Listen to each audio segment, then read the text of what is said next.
மயக்கம் அடைந்ததன் காரணமாக கூட்ட நெரிசலிலேயே அவர்கள் சிக்கிக் கொண்டிருக்கிறார்கள். இதன் விளைவாக இந்த உயிரிழப்பு ஏற்பட்டிருக்கலாம் என்று முதற்கட்டமாக போலீசார் தரப்பில் தெரிவிக்கப்படுகிறது. என்ற போதும் இத்தனை ஒரு அசம்பாவித சம்பவமாக நடக்கிறது என்பதை முன்கூட்டியே அது பாதுகாப்பு நிலையில் இருந்த போலீசார் அறியவில்லையா அல்லது நிகழ்ச்சி ஏற்பாட்டாளர்கள் இந்த அளவிற்கு கூட்டம் இதற்கு முன்பு பிரச்சாரங்கள் நடந்தாலும் இந்த இடத்திலே இப்படியான சூழல் இருக்கிறது என்பதை உணர்ந்தார்களா அல்லது ஏன் இதற்கான நிபந்தனைகள் காவல்துறையால் விதிக்கப்பட்டது, அந்த நிபந்தனைகள் முறையாக பின்பற்றப்பட்டதா, இந்த நிபந்தனை விதிக்கப்பட்டு அவை பின்பற்றப்படுகிறதா? 1 மணி அளவிலே பிரச்சாரம் மேற்கொள்வார் என்றால் 7 மணிக்கு தான் அவருடைய வாகனம் வருகிறது. அதுவரை இந்த கூட்டம் சேர்ந்து கொண்டே இருக்கிறது. அதற்கு முன்னதாக ஏன் அவர்களை அனுமதிக்க வேண்டும் என்ற ஒரு கேள்வி எழுகிறது. எப்பொழுது பிரச்சாரம் நடக்கிறதோ அவர் நாமக்கல்லில் பிரச்சாரம் செய்துவிட்டு அங்கிருந்து புறப்பட்ட பிறகு இந்த பகுதிக்கு எல்லாம் வரக்கூடாது. ஏன் என்று காலையிலிருந்து இந்த பகுதியில் புரிந்திருக்கிறார்கள். நிகழ்ச்சி அந்த பகுதிக்கு பாதுகாப்பு வழங்கக்கூடிய காவல்துறையை சரி செய்து அவற்றை அங்கிருந்து கூட்டத்தினரை கலைந்து செல்ல அறிவுறுத்தவில்லை.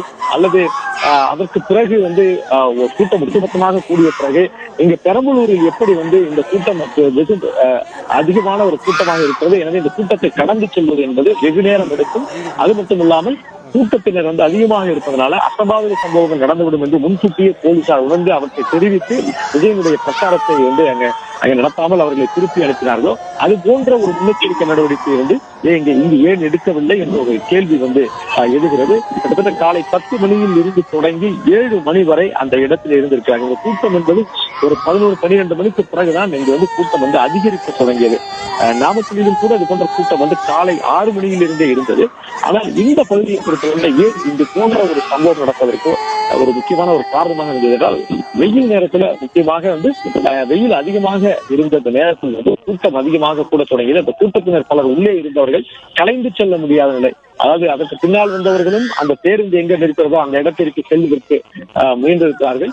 அங்கிருந்து பலரும் கலைந்து செல்ல முடியாத ஒரு நிலை இருந்திருக்கிறது. எனவே அதனால்தான் அந்த கலைந்து செல்ல முடியாமல் தொடர்ந்து ஒரு 7 மணி நேரம் 8 மணி நேரம் அதே இடத்தில் இருந்தவர்கள் தண்ணீர் சத்து இல்லாமல், அவர்கள் குடிப்பதற்கு தண்ணீர் இல்லாமல் அவர்கள் மயக்கமுற்று இந்த கூட்ட நெரிசலில் சிக்கிக்கொண்டு இது போன்ற ஒரு அசம்பாவித சம்பவமாக நடந்திருக்கிறது என்ற பொழுது இது முழுமையான ஒரு விசாரணை நடத்தப்படும் என்று தெரிவிக்கப்பட்டிருக்கிறது. காவல்துறை உயரதிகாரிகள் எல்லாம் தொடர்ந்து இந்த பகுதிக்கு வந்து கொண்டிருக்கிறார்கள்.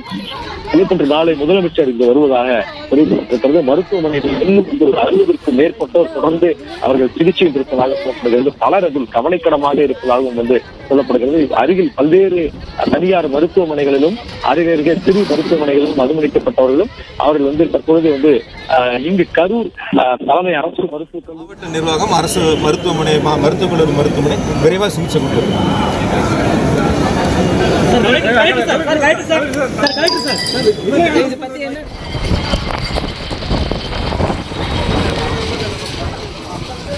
குழந்தை மற்றும் 3 வயது சிறுவன் 5 வயது சிறுவன் என உயிரிழந்த அவருடைய உடலில் கொண்டு செல்லப்பட்டிருக்கு. சுமார் 20 பெண்கள் வரை மூதாட்டிகள், இளம் சிறுமிகள், பெண்கள் என 20 பெண்கள் வரை உயிரிழந்திருக்கிறார்கள்.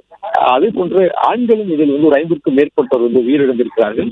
சில இளைஞர்களும் கூட அதில் உயிரிழந்தவர்கள் சில இளைஞர்கள் இருக்கிறார்கள்.